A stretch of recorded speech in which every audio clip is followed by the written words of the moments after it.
I think the best teams, the best design businesses recognize the fact that some designers just are inherently better at making things look better, and some are inherently better at making them work better. Mm-hmm.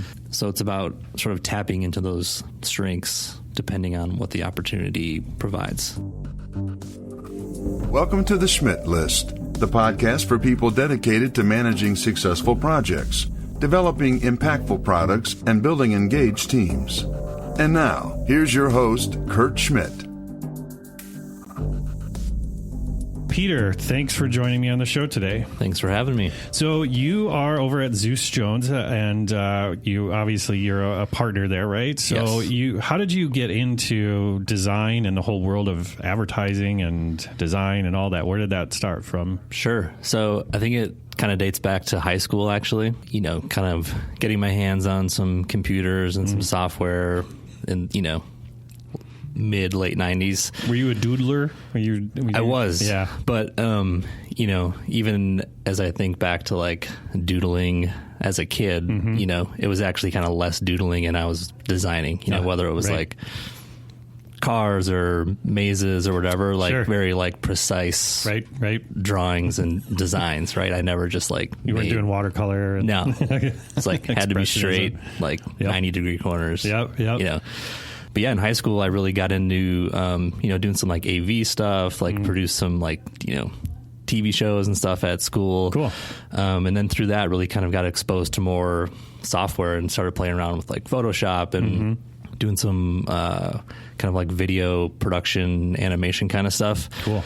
And then a friend of mine who was a lot smarter than me, he was similarly like obsessed with using computers and that sort of thing, and he was more into like the programming side, and I was like really fascinated by like, wow, you can actually not just use these cool tools, but like you can make stuff. You can make them. Yeah. Like I could do that. Like I could make my own tools. You can make your own Photoshop. Yeah. Yep.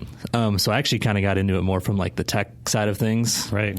Early in college, I was actually pursuing a degree in computer science. Okay. So kind of went down that path a little bit. Started building some stuff. Did a little bit of coding and quickly realized that I enjoyed kind of the visual and like experience side of the things I was making more than the technical side. Sure. And to be frank, I was in way over my head, and trying to learn some of those languages. So I got really into web design, did a lot of, building my own websites. I had my own website since, I was like a freshman in college. Cool. Served no purpose other than just cool, and I was doing tons of websites. Yeah, stupid like 3D GIFs and all that kind of stuff. Then I got super into Flash, so this was like Flash 4, right? Which was awesome, like really powerful animation tools that I probably just ripped off and stole for free, right? 'Cause that's what you did when you were that age. Right. So yeah, I got deep into Flash, and that was kind of my thing, That was kind of the cool digital, design and UI stuff at the time. Right. So yeah, for like all through college, I was just way into that stuff. And like most schools, there wasn't a great program for kind of these leading edge design tools. So I just kind of taught myself. Yeah, you had to teach yourself, right? Teach yourself and just play around and just make stuff and stay up, late at night, like making these animations and building these sites and stuff like that. So yeah, that was kind of my way into it, like more from the tech side, super into building and designing these interfaces. Never really was, even though I like have a degree in art and graphic design, like was just never really into kind of the print and the branding, packaging side of it. Like I appreciate it. I've done work in that side of things, but it's just not my thing. So yeah, that's how I got started. That's cool. So how did you end up at Zeus Jones, and how did that all start? So I was working at another agency in town, kind of designing and working in like their interactive group at the time. So this was 12 years ago. Fallon was doing some really amazing stuff with their interactive team, a lot of the BMW work and Nordstrom and stuff like that. So was always like a really big fan of their work. And then, got a call from their team looking to bring a designer on, went and met with some of the people there, and ended up kind of pursuing a job somewhere else, but kind of made an initial connection with some of the Zeus Jones founders. Okay. And definitely kind of appreciated each other, mutually from a work standpoint and, ambition and things like that. And I don't even think it was a year later and they had all left and started Zeus Jones. Okay. And I was also kind of at a point in my career where I say career, it was like, 5 years into it or something like that. Yep. Where, I was working at a number of different creative agencies and doing a lot of digital work, but, it was advertising based. And I kind of got tired of that. The projects that I was most passionate about were these experiences and products that we were building that like created more value and kind of, provided deeper, more meaningful relationships with customers versus just kind of saying stuff to them. Right. So I was kind of at this place where I was like, I need to get out of advertising and I need to go work for, Garmin or someone and like build kick-ass digital products. Right. And right at that time, Zeus Jones was founded, and they were putting some propaganda out on the internet that was all about, actions speak louder than words. And I was just really fascinated with how they were talking about kind of marketing and design and service, marketing as a service, and just kind of reconnected. And they needed some design help, and I came in, and that's where you're at. That's where we're at. And then they put the handcuffs on and made you a partner, and now you're stuck. Exactly. Yeah. Could be worse, right? Exactly. I'm a huge fan of the work that Zeus does, and we've had the pleasure in previous jobs working together, and I always thought you were one of the best designers because you just had such a really good eye for detail, you know, and especially in the digital space where I felt like people didn't pay that much attention to details. Totally. Yep. So over the course of your time at Zeus, I know you've had to bring on lots of designers and to kind of build the team, because I think Zeus is like 50 or 50 going on 80 right now. Hopefully. Yeah. What have you found in your career in hiring designers and growing designers in the place? Like, what are the things that you look for where you're like, this is a good designer, or this person has the trajectory? Like, what are some of the characteristics, traits? Like, what do you look for? I mean, there's a lot of things that I look at. I think what's kind of unique about us, I think maybe a little bit, is like the actual craft, like the work itself. For us, that's like table stakes. When someone comes in, we're not like obsessing over their portfolio, right? Like you don't get a loop out. We've vetted that ahead of time. Like you wouldn't be sitting here if your portfolio didn't sing a bit, right? Yep. And you can tell from the very first second that website loads, you're like, ooh, this is interesting, Okay. So that's kind of table stakes for us before we kind of take those conversations further. So when we're meeting with, and I don't want to like downplay the value of the work, but it's really, we want to kind of get to know these people, and there's a couple things I look for, right? Like, one is really having like a deep connection to culture. Is this someone who's going to create stronger, deeper, more meaningful connections with our work to culture and kind of bring that influence into the work? Are they a culture ad, right? Yeah. I think another thing is sort of like, how do they think holistically about a project? Like, just because I ask you to do this one thing, let's say it's an app, right? We know it needs to do X, Y, and Z. Well, the best designers don't just think about X, Y, and Z. They're thinking about, well, if we do this, then that affects A, B, C, and D. So like, how do I think about all those pieces and kind of bring these solutions or these concerns or these opportunities back to the team? So that's a big part of it. Just knowing that someone's just going to really, kind of think through those details and understand what the result needs to be and design for that. I think another thing that we look for too is just like, you got to sell the work. That's a huge part of what we do. Oftentimes when we're kind of reviewing work in progress, talking to each other, I'm constantly kind of looking at it and processing and kind of playing back in my head, like, how do we sell this? Not that that's like the goal, but it's like, by kind of thinking that way, you're really kind of deconstructing, like, what were we asked to do, and like, how have we solved for that, and why is it the right thing? And you can explain your work. Yeah. So, if we're interviewing designers and they're just like, well, here it is, and there's not a whole lot of thought behind it, that's not a great thing. I find that to be fascinating, because so many people, think it is something a bit more, because, we obviously at Foundry here, we hire a lot of designers as well. And to the layman, it can seem like, well, if the work's great, then the work's great. So, yeah. But to your point, there's this whole other thing about how you go about the craft of design, right? Yep. How you sell it, like how you explain yourself, and then how you think about it and work with other people and all that stuff. So it's a lot more than just making pretty stuff. Yeah. Like you have to really think about like how that work got made, right? Yep. It's the logic, it's the problem solving, So it's not just selling it, it's actually like, how did you get here, And if you put in the work and you took the right steps and you've thought through it in the right ways, like it's going to kind of sell itself. And I think that's a huge thing to work on as a young designer. And it's something that that's like a growth opportunity for a lot of designers that come into, like maybe they're not great at it out of the gates, but you see that potential, and it's something that we work on day one. It's like you're going to be in front of the client this week. So like you do hire for trajectory, right? Totally. Yeah. Okay. Yep. So the other thing that you had mentioned to me was the idea of how some designers have a stronger affinity for making things look better and others for making things work better. Yeah. Can you kind of explain to me that dichotomy that you're talking about? Yeah. So, I think for a long time, I sort of thought like, the ultimate goal is to always kind of grow these like unicorn designers that no matter what the challenge is, you can throw it at them. Full stack. Yep. Full stack designer. And those people do exist. Yes. But I think the best teams, the best design businesses recognize the fact that some designers just are inherently better at making things look better, and some are inherently better at making them work better. So it's about sort of tapping into those strengths depending on what the opportunity provides.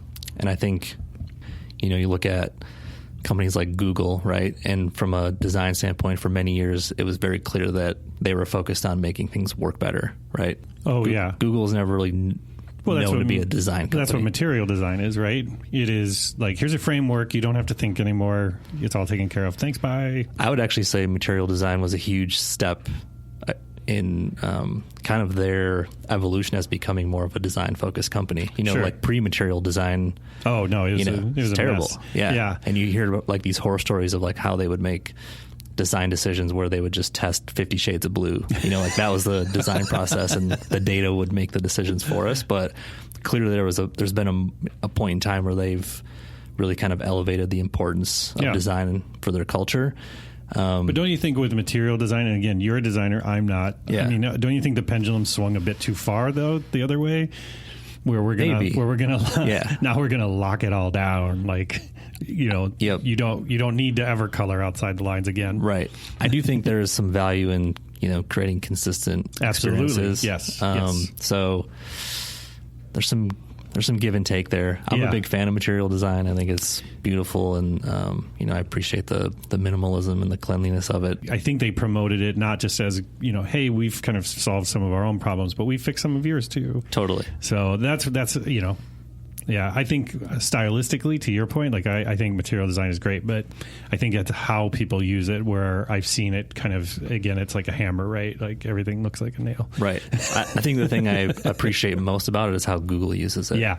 So like there is this, totally. They do have a point of view on how their product should be designed. And so that's a good segue into talking about businesses and their design chops. If these clients are getting so good at design, like then what happens to the design firms? Like they just go away? It's a good question. I hope not. No, I actually feel like it's better for all of us. I feel like we're able to make more impact together because we can kind of hit the ground running day one versus like, let us teach you about this first, right? So I feel like we're actually creating more sophisticated design systems and products and brands together because there's kind of that shared perspective and knowledge and appreciation for design. Yeah, because back in the day, you were constantly educating, right? Yeah, I mean, it's pretty common for us now to get a RFP, and if it's a digital product, it's like, all right, we have a digital pattern library. Okay. We speak the ins and outs of atomic design. we don't need you guys to reimagine that for us. We need your help in like using that really strategically and creatively and those sorts of things. Okay. And what have been some of your favorite projects over the past few years? You've done so much work and done so many like things that millions and millions of people have seen. Like, what are some of your favorite things you've worked on in the past few years? Oh man, that's a good question. We do a lot of work in healthcare. So kind of back to that idea of like, we have the power to use technology and design to like genuinely help people. So we created an online, care platform, right? Yep. You could go on, tell the interface a few things about what's going on with yourself. The algorithm can kind of detect what's going on. We can make a recommendation. We can verify that, with the nurse practitioner or whatever, and give you a treatment plan. So like creating experiences like that has been really awesome. Exploring new like direct to consumer strategies and digital platforms for like some of the biggest companies in the world, where traditionally their only channel is through like, big retailers and things like that. So kind of not just getting the opportunity to think about what DTC means for these really big companies, but like execute those interfaces and platforms and stuff is awesome. Yeah. That sounds like fun. Yep. As you mature as a designer, I think those opportunities just naturally kind of show up where you naturally just get into this sort of experiential design sort of world, right? Yep. I think the scale piece of it too is like super rewarding. Working with like a global retailer who, the moment that you turn on this new automation system that you've built and designed, like there's going to be 100,000 people that use it tomorrow. Right. And then 100,000 more people that use it the next day. And it's providing value to the user, but it's also providing a ton of value to the company. Like it's always fascinating and fun to see those things that have like massive scale kind of around the world. It's also could be extra stressful though, right? Yep. Because you understand like what it isn't that you're turning this on for a half a dozen people at a startup, right? Yep. And it's complicated, different languages, different accessibility requirements. And I think that's where, as designers, it takes like a real discipline to kind of understand all that context. We can't just make things cool because we want it to be cool. Like it's got to work really well, and we have to consider those things. Accessibility is like a really hot topic for us right now, and it's something I'm passionate about. And I think it's something as designers maybe we're not educated enough on. But there's a lot of great resources, and there's people and even companies that just specialize in that now. So I see that being a much bigger part of our role moving forward. How do you, Peter, stay like creative? Do you, outside of a screen, because obviously, a lot of work you do is over the years has been in a screen, right? Like how have you personally found ways to stay creative? That's a good question. Honestly, my number one thing is just like, you got to unplug. I feel like a lot of young designers fall into this trap of like, I just got to keep, like, if I'm at home and it's 9 o'clock, like I better open up Illustrator and just make some stuff to keep getting better. Or I better just read and consume every design blog or go to every, design show or whatever it might be. And that stuff is great. You got to do that stuff, but you got to unplug. And I think you just have to get out there and experience new, different things. Think a little bit about how this applies to your craft. Like recently we went over to, there's this really cool glass studio over on Lindale. Okay. And me and like 10 other people from Zeus, we made wine glasses, right? Cool. Knew nothing about it going into it. The goal of it wasn't to like become a master. I don't even know what you call that. Right. It wasn't for a client project. No, but we like learned a ton about the craft, and hearing the artists and the professionals talk about their craft and their process, even though it's entirely different, than what we do. There's a lot of parallels and just kind of inspiration that we could bring back into our work. So yeah, for me, the biggest thing is like unplug, get out, experience new things. And as you're experiencing those things and talking to those people, like ask questions or try new things that you think you can apply to your work. Maybe it's a chef. Maybe you want to learn about how do they come up with their recipes, right? What is that process? Chances are it's probably really similar to how you design packaging or a website or whatever, and how can you take some of their tips and apply it to your work? One of the things you brought up to me in our kind of pre-stuff was talking about Airbnb and how it's not just an option, it's like a whole new category. So explain that to me, how you view that. One of the things we've been talking a lot about at Zeus is like these next gen companies, and even like how that applies to our work in terms of like next gen creative. And like, I know next gen is like a cliche phrase right in the software world and things like that, sure. But I think it works, this thing that we're kind of seeing, right? Like all these next gen companies, Airbnb didn't go out there and just think about like how they could create a better, travel platform or differentiate from Marriott and Hilton. They like completely reimagine this like entirely new world, this new experience that they could offer.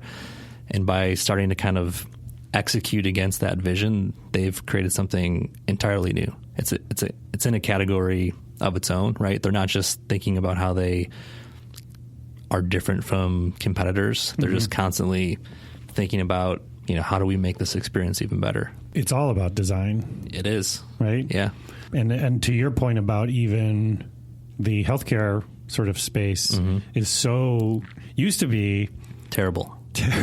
Still is. Yeah, for the most part, it is. But again, we work with a number of healthcare places, and design is like at the forefront of every conversation these days. Yep. So I feel like there's a good trajectory. There is.